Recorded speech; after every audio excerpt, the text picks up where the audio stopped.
First of all, just thanks for being here again, as always. Appreciate your support of this event. The I Club, all the work they put into it, the band Spirit Squad. You guys are keeping it going with the prizes and enthusiasm, so appreciate that. Outstanding. Pastor, great to have you here.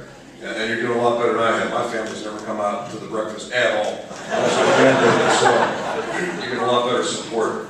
And I just want to thank Fran for being here too. I'm sure, as he mentioned, he was in Chicago yesterday for the Big Ten Media Day event, and also did some recruiting afterwards. So their schedule, as you may imagine, makes football schedules look actually kind of sane. The way these guys recruit, practice, play, all that stuff that runs together. I'm always amazed by just the pace that they keep. And I think all of us share the enthusiasm for what's going on with the basketball team right now. It's been so much fun to watch that team develop and grow. A lot of things Fran talked about that he's seen with our team. Certainly, I think it was all very apparent last year. And, the credit to everybody, those last two games in Carver Hawkeye Arena, selling out the arena just in a hat's drop. It was just unbelievable, and what a great atmosphere. So it's going to be a lot of fun to watch that team continue to grow and improve. And we do sound a little bit alike. We're trying to improve our offense as well. So just wish you nothing but the best, Fran. Congratulations, and keep that going.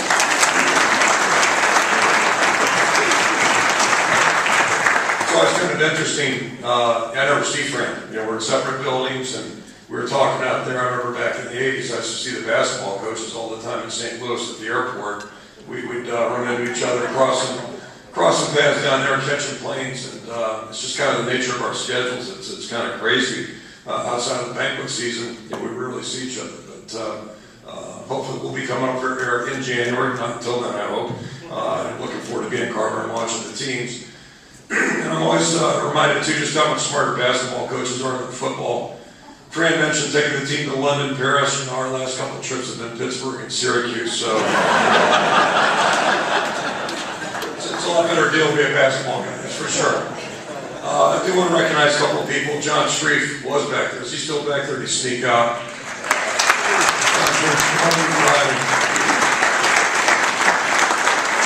Amazing guy. And Dick Woodard is here every Friday morning, and Dick's got about an hour and a half commute to get over here, so you can imagine what time he leaves the Quad Cities. Dick, always great to see you. Appreciate you.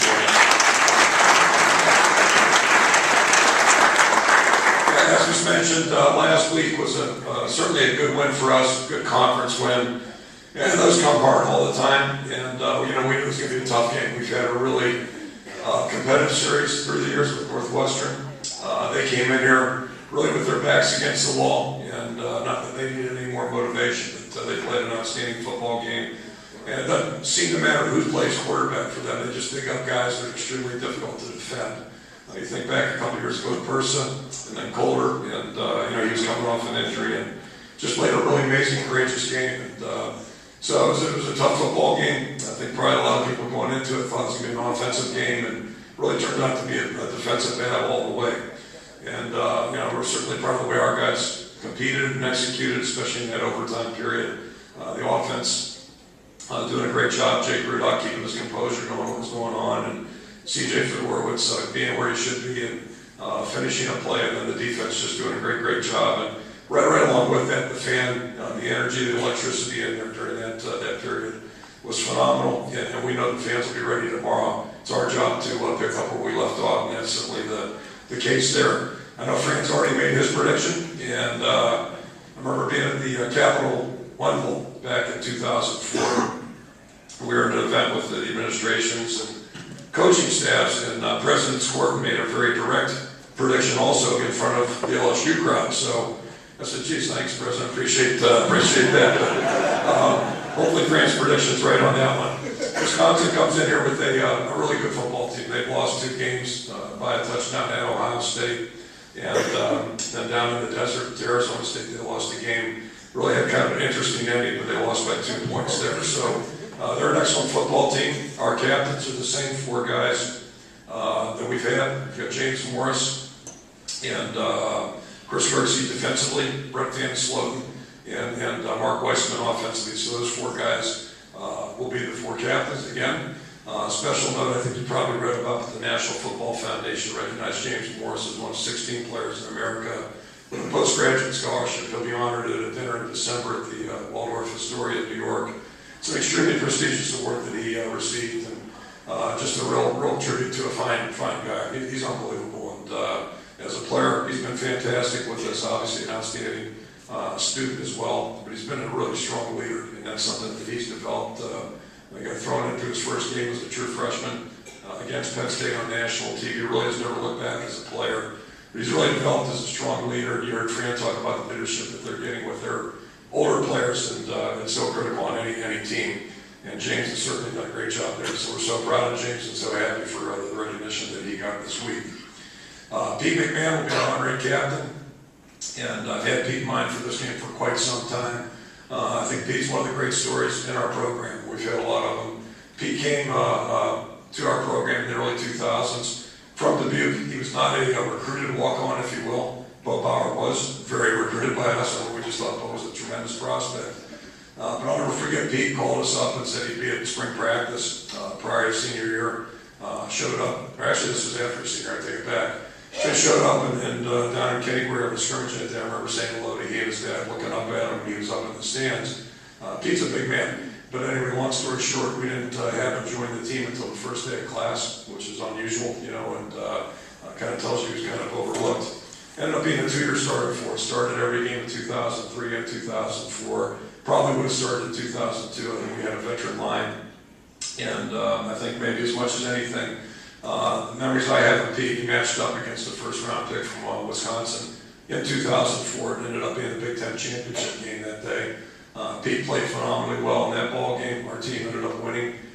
Suffered a foot injury, had surgery the following morning on a Sunday, and practiced all of about 3 days and matched up against another first-rounder against LSU. And again, held more than his own, helped us become victorious. So to me, Pete just really represents a guy that kind of flew under the radar a little bit. Linemen don't get a lot of notoriety, certainly, but he was a huge part of our success with those 2 ball clubs, and I think he'll be a great guy to be with us today. So looking forward to having Pete join us.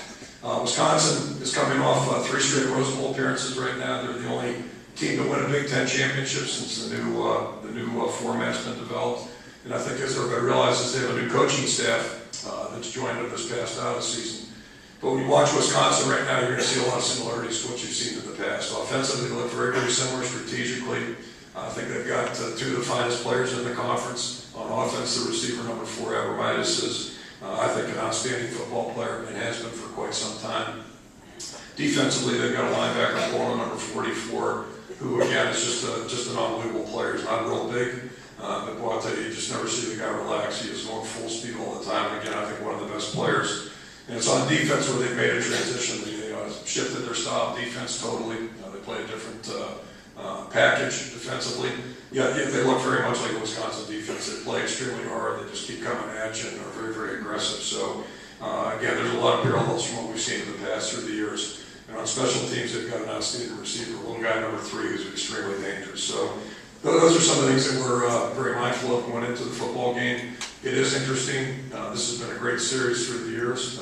Gary Dolphin brought up to my attention the other day. I guess it's like 42 and 2, so you can't get much closer than that through the years. And the interesting part is that we've had a 2-year gap with the Big Ten expansion, and that's been remedied. So in the future, that won't be an issue. But it's great that we're back playing each other. I think that's fantastic. Last time we met, they came away with a 1-point victory in the trophy, and they've held that now for a couple of years. So, we're excited to get back on the field. It's great to be in conference play, certainly, and this is the time of year where I think, first of all, anything can happen, and with each week, the picture becomes a little bit more and more clear. But for us, the picture is pretty clear as it is. It's just all about tomorrow. So that's where our focus has been. Our guys have had a good week of preparation.